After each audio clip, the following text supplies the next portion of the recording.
minutes long, and then it just went blank, and it's now starting over, this talk to text thing.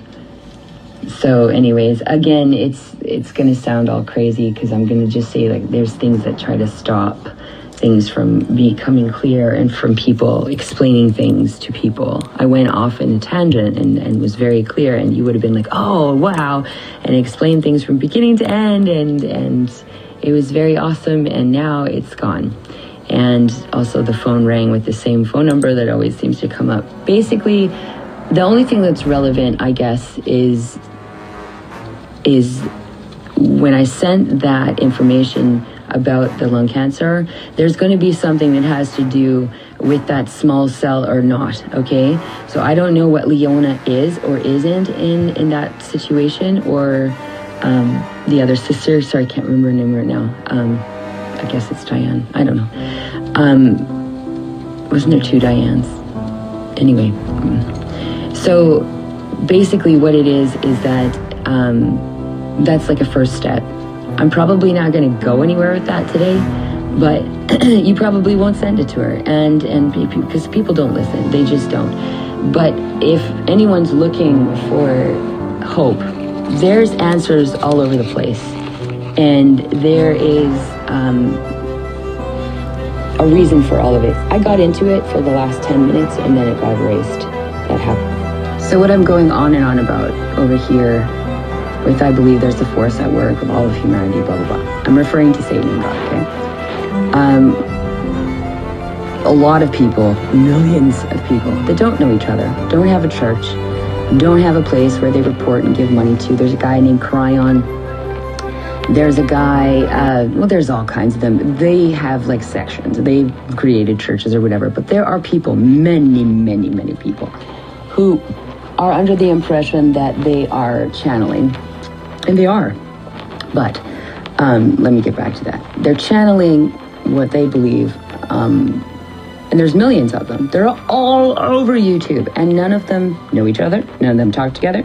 None of them or whatever. It's very independent. It goes off, and yet the thing is that they all kind of have the same message.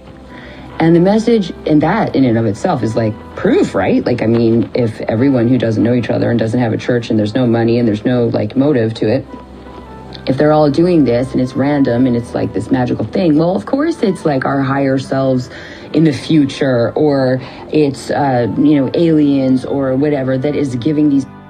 You're like, what conversation? Because I don't even know what I'm supposed to be bringing up to the doctor or saying to anybody. Okay, but we haven't really researched it. We haven't even gone into it yet.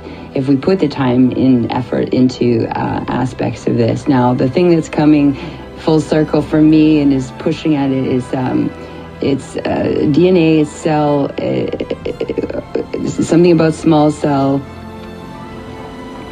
whether or not that's a factor in her diagnosis exactly, in her particular situation.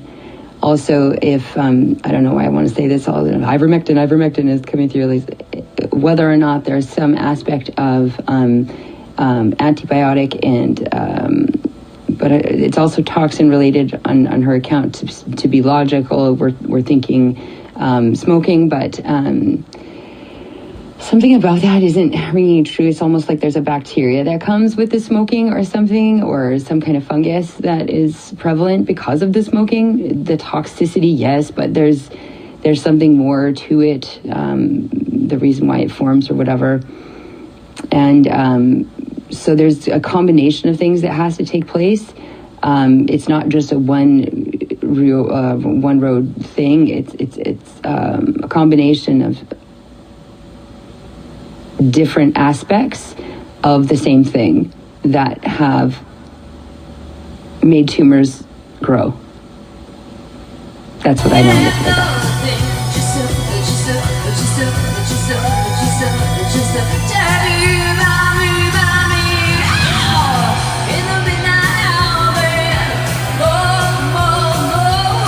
Side note though,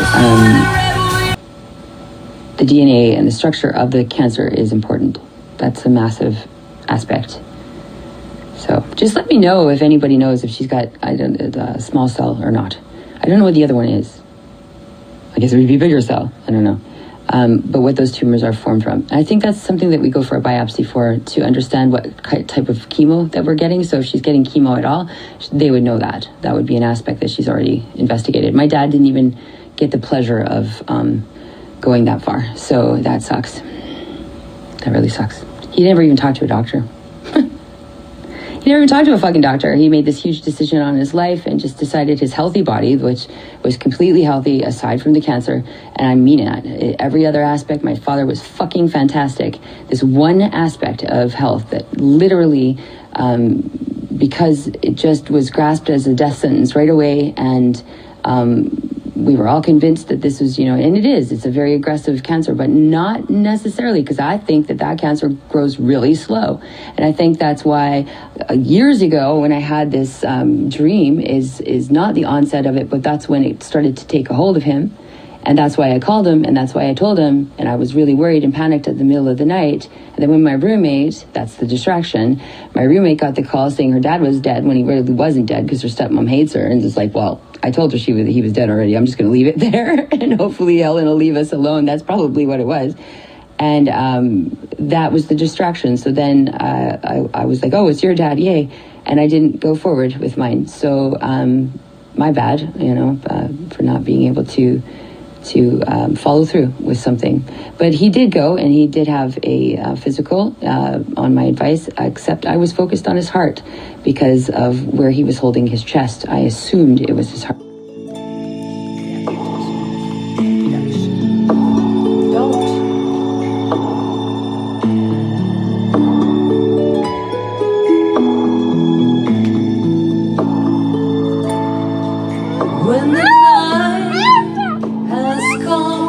He saw for 15 seconds and diagnosed my dad. A man that, again, in the grand scheme of everything, is part of my story as well, because everything relates, and it's like it all comes back to itself. And the guy, within 15 seconds, sent my dad for a CT scan to get a look. And that was a very easy test. That was something that should have been done a long time ago, especially considering he was complaining for a number of years that this gastrointestinal thing was worse, and that he had a back pain. And those two things together make up the pancreatic diagnosis right there. Period. That's the thing. If they're turning yellow, that's the third thing. And he wasn't turning yellow necessarily, but the doctor wouldn't even known because he didn't even see him. He, of course, COVID took over some of that aspect, but prior to that, was when my dad went in with these symptoms, and he was complaining a lot about his back. And then he turned and he was sleeping on his side, and there's certain things, if you're a doctor, you would know that. In 2 minutes into looking into pancreatic cancer, I knew right away. The things that my dad was talking about were exactly that, and they're very specific, and they're incredibly universal with everybody. So when everybody says, pancreatic cancer is hard to diagnose, stop.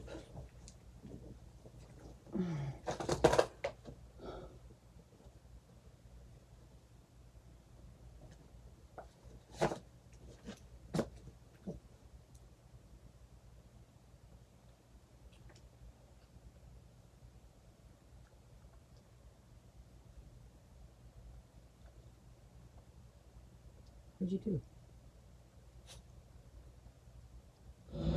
And like his doctor. So then on the curing end of things, on the other side of the things that, things that make you go, and things that make you go, well, fuck, why are we not grabbing onto this? Because to me, things make sense, right? But it's a forest through the trees type of thing as well.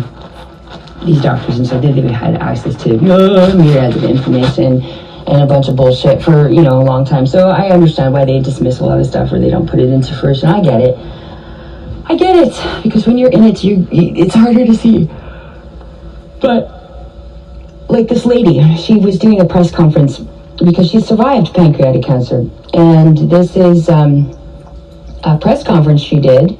And she was just telling her story. She's a regular lady. She's just telling her story. And she actually got into the story, and she was talking about how she had been on vacation, and then she, had these symptoms of diarrhea and whatnot.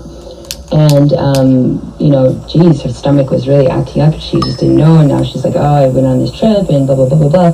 So the doctors just automatically assumed that because of her location, that it was possible that there was parasites. So they ran some tests, but they gave her the antiparasitic medication right off the hop. And she doesn't even know. Nobody in that room knows. But I just was listening to her story. It was boring. It was the reason why it came on and why I heard it was to prove that even people that don't know, because she had just grazed over the fact that they were treating her for all this other stuff and it wasn't cancer that they were treating her for because they didn't quite know. So she was trying to make the point that it's hard to diagnose. But within that point of her trying to make the point that it was hard to diagnose, she actually touched on something that is so relevant. It's so relevant because she said, they gave me an anti-parasitic medication and I had to take this yucky stuff and it wasn't that and then this and then that and then, the symptoms are still there. And then after that was done or whatever, then I was rushed immediately to get, my chemo and whatever. And she's like, I had 8 friends that died of pancreatic cancer. I didn't even know you could survive it. You survived it because they gave you the anti-parasitic medication. And then you got the treatments that on top of that, it slowed it down enough. It gave it so you were able to get these techniques and these things done because your tumor was shrunk enough through what was going on, what you were taking, and it was taken down a notch by and created some force against it for other techniques to work so that you lived. So you, the 9th out of the 8 people that you know, are the only one that took the antiparasitic, and everybody in that room has no idea that's what saved her life. To this day, they don't know. But there are people that are catching on to the fact that there is a link between cancer, parasites, the mouth, and other techniques that you put together that work. And guess what? It ain't the beast that can kill you anymore. Now, I'm not sure about the blood. I'm not sure if you get a blood cancer. There's traveling message. There's obviously things that will need a tweaking or some different kind of thing. But we have a cure for cancer. It's a combination of things. And it's dosing and the right amount of stuff and having a little bit of faith in the fact that it's an organism, that you know how an organism works, that it's alive, and you can kill it. Chemotherapy does not kill it. It merely keeps it at bay, but that sometimes is all you need in order to be able to cut it out. So in collaboration with some of these other therapies, immunotherapy, which is using your T cells and other things, you can absolutely design a plan, individualize it for people, and put it into scope and to theory. But when you branch it out, it is a billion-dollar industry, and each cancer makes billions of dollars. Why the fuck would they do anything to change that? Explain that to me.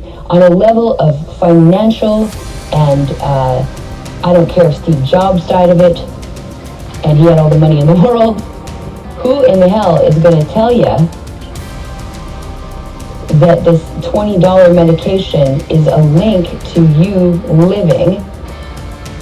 It may not be the entire story for you, because chemotherapy can play a role in that, because radiation can play a role in that, and sometimes it's exactly what you wouldn't do.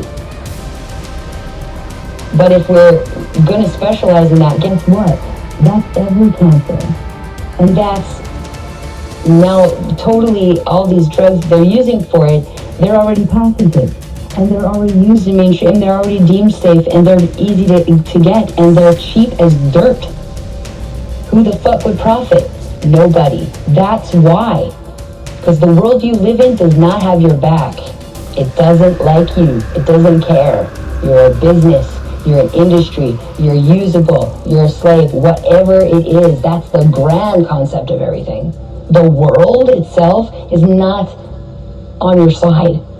The way capitalism works, or not capitalism, but the way the money chain works, the way that keeping people in a position, or the ones that can make the most money. That's a billion-dollar industry that continually creates revenue and continually creates and generates jobs and money. On a large scale, on a grand scheme, it doesn't make any sense overall to cure cancer. Not to mention, we would all have a population bust too. And then we might have people that, we already have too many, they're thinking. We don't. You don't get hit by space junk every day.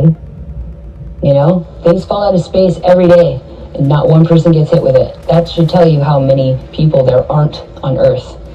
You can stand every living person up in New York City right now and not even go up to the second levels.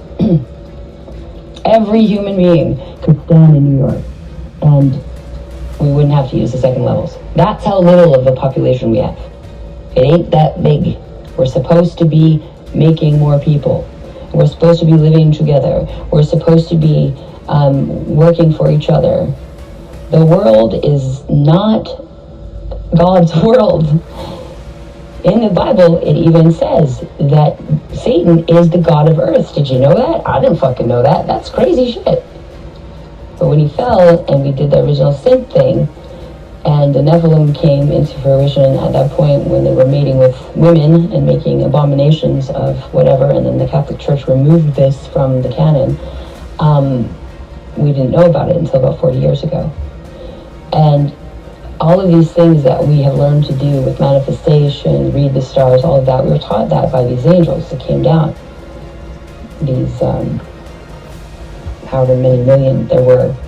And that's why the earth was destroyed.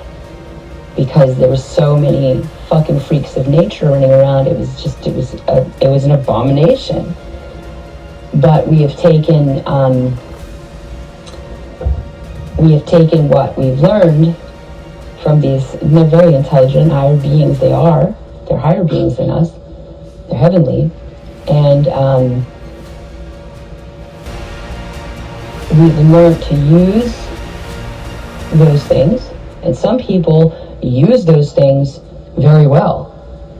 And have, like Freemasons, they know some secrets. They do.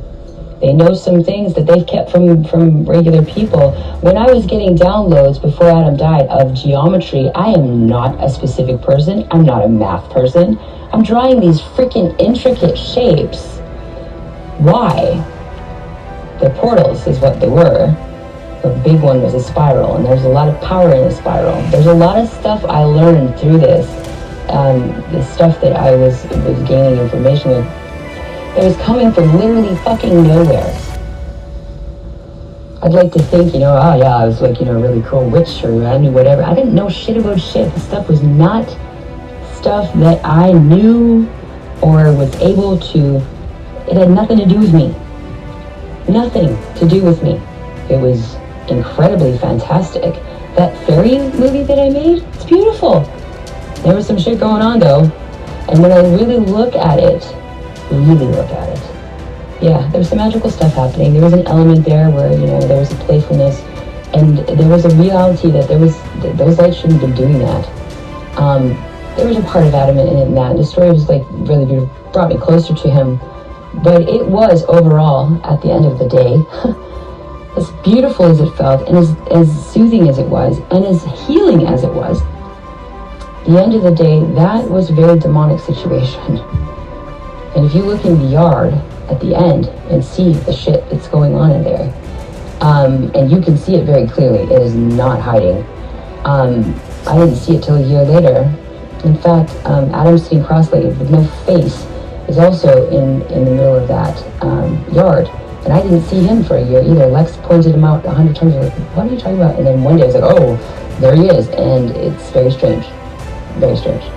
I know I sound like in that case, but there are parts of you and parts of me that it's very easy to explain. When I say to you, it doesn't make sense for the economy and for, the powers that be to create an aspect or an avenue of a cure for cancer.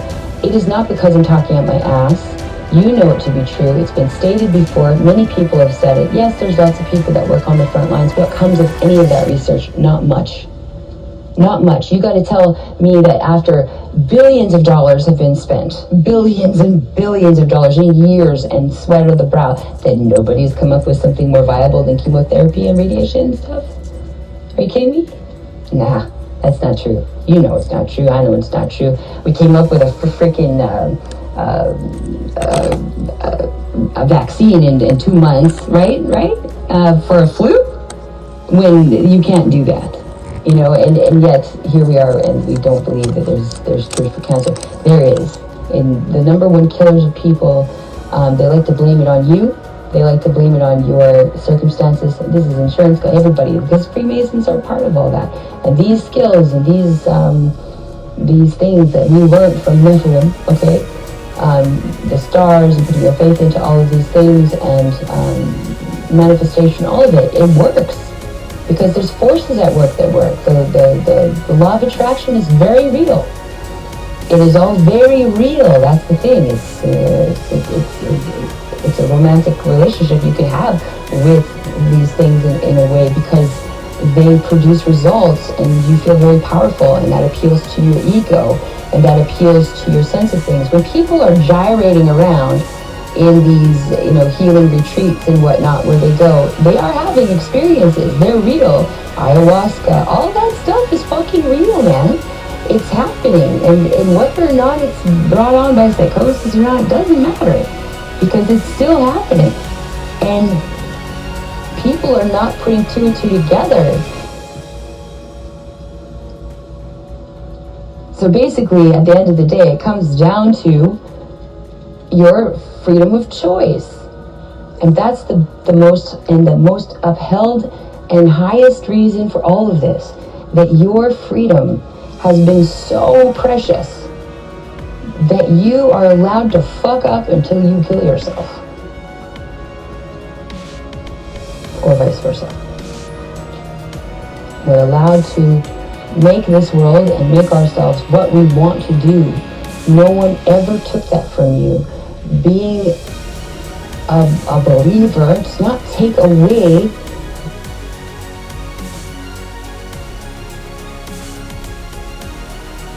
it doesn't take away your power to obey, or whatever the case. It is so respected, your freedom of choice, your freedom, your free will. That's the reason that Satan hates you in the first place, and me and everyone else. And all these people that are doing his bidding, they think, oh, I'll get this, that, or the other thing, maybe longer life, maybe that's the promise of AI, I don't know. Perhaps they'll think they'll be eternally put in a program or something, but what they don't realize is that dude is laughing at them, like laughing at them. By dude, I mean Satan. Laughing his ass off. And he knows, it's been said, that he's going to lose everything about it. And likely Earth will become hell. It's what it will be. That's sort of the vision I get. This place will collapse pretty much on itself and turn into a big fiery type of thing. And then it'll just be black and gray, more black, and all the souls and all of the things that didn't believe in God will all be contained here, and didn't put their faith in Jesus, and didn't put their faith in and truly doing what they're supposed to be doing, didn't do that. And I don't know if I'll go to heaven. I have no idea. Right now I'm not worthy, for sure.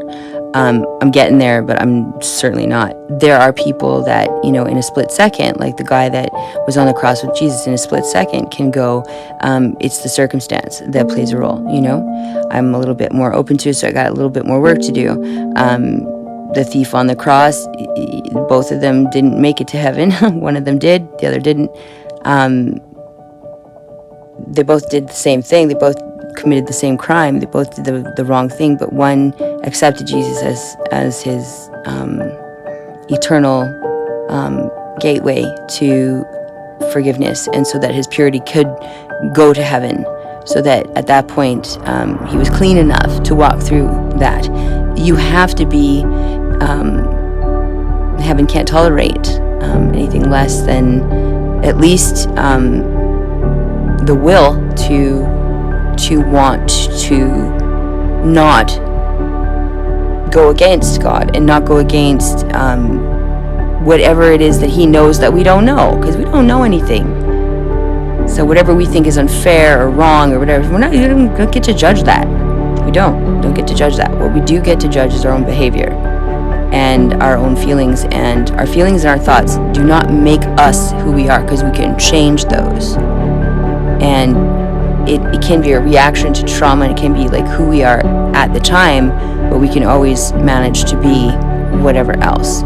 We don't know how exciting heaven could possibly be or how wonderful it could be, because we picture ourselves just walking around bored, listening to the rules, and never going out of those confines. You haven't even seen colors that present there, most likely. You don't even know what you don't know.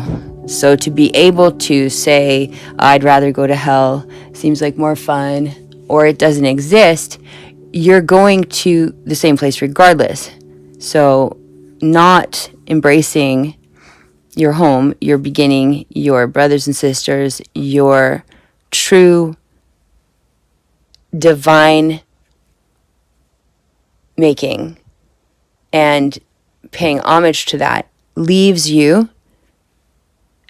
as somebody who tries to defy that as well and try to get away with it regardless of whatever. You just know. But there's one of two choices, and that's it. At the end of the day, that's what it comes down to. So if you choose to turn away from God in any respect, on any level of that, there's no tolerance for it. We don't know why. Perhaps it brings down the demise of everything. Maybe all of creation could be stopped if you allow that too much to be around. I don't know. I don't have those answers. Would we understand the concept even if we did know? Probably not. But I do know that here, if we look, God will give you the ability to find it and to exercise your free will enough to make a choice to save yourself or to save your loved ones or to do something that is more prosperous, or to have things that are more prosperous in your life, like health. It's possible, It's available to us. We just have to choose to do it. So we are victims of our own choice, but that choice is respected above all else. It is what makes us human. Nothing else like us anywhere.